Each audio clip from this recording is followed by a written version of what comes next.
Сәлем достар, менің келесі пайдалы кеңесім азық-түлік сатып алар кездегі ақшаны үнемдеудің жолдары. Менің пайдалы кеңестерімді ала отырып, арнама жазылуды ұмытпаңыздар. Күннен күнге азық-түлік қымбаттап жатыр. Сондықтан бюджетті басқару, біліміңізді арттыруды және дүкенге барарда алдымен біз ұсынған бірнеше кеңеске көз жүгіртуіңізді сұраймыз. Дүкенге аш қарынмен бармаңыз. Дүкенге қарныңыз ашып тұрғанда барсаңыз, азық-түлікті ақылмен емес, жылдам тамақ жеуді ойлап аласыз. Сондықтан ол артық шығынға алып келеді. Сол үшін үйден толыққанды тамақтанып шығыңыз. Ал егер уақыт болмаса, жолдан ең болмағанда банан немесе алма жеп алсаңыз болады.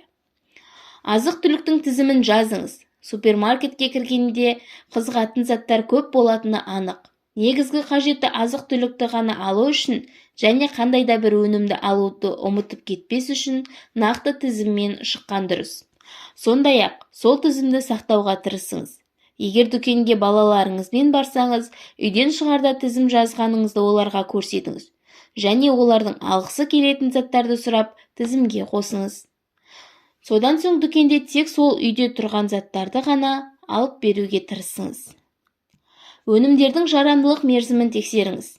Кейде тоңазытқышты қажетті тауарлармен толтырып қойсаңыз, кейбіреулерінің жарамдылық мерзімі өтіп кетіп, жеп үлгермей қалатын кездерде болады.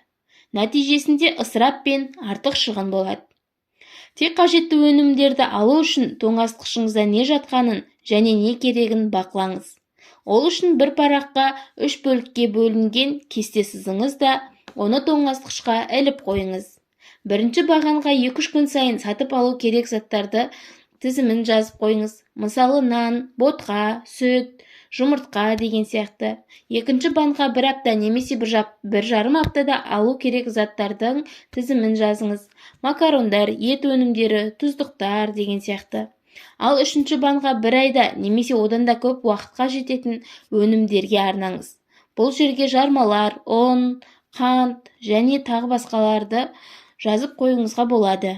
Содан соң тоңазытқыштағы азық-түліктерді бір қарап шығып, жарамдылық мерзімдері өтуге жақындағандарын сөренің алдыңғы жағына қарай ысырып, көзге көрінетіндей етіп қойыңыз.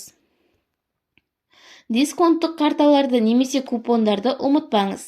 Бұлар арқылы азық-түлікті жақсы жеңілдікпен алуға болады. Кей супермаркет желілері жинақтаушы жүйені ұсынады. Дүкенге жақсы көңіл күймен барыңыз. Жақсы көңіл күймен жүрсеңіз, аяқ асты қажетсіз заттарды алмайсыз. Оған қоса жақсы көңіл күймен жүрсеңіз, азық-түлікті асықпай қарайсыз. Сондықтан акциялық тауарларды көбірек табасыз. Азық-түлікті таныс жерден алыңыз. Бұл ережені қатты шаршап тұрғанда орындаған жөн. Жақсы танитын супермаркеттің ішінен қажетті бөлімдерді іздеуге уақыт кетірмейсіз. Әйтпесе шаршап немесе асығып тұрғанда таныс емес дүкенге кірсеңіз, қандай да бір өнімді қымбатырақ бағаға немесе тіпті қажет емес заттарды алып шығуыңыз әбден мүмкін. Жаңа және таныс емес дүкендерге шаршап тұрмаған кезде және басқа ештеңе алаңдатпайтын кезде баруға болады. Жемістер мен көкөністерді базардан алыңыз. Қалаңыздан демалыс күндері өткізілетін жәрмеңке тауып алыңыз. Жемістер мен көкөністер осындай жәрмеңкелерден немесе базардан алыңыз. Себебі мұндай жерлерде супермаркетке қарағанда жаңа піскен түрлеріне тап боласыз және бағасы да қолжетімді болады.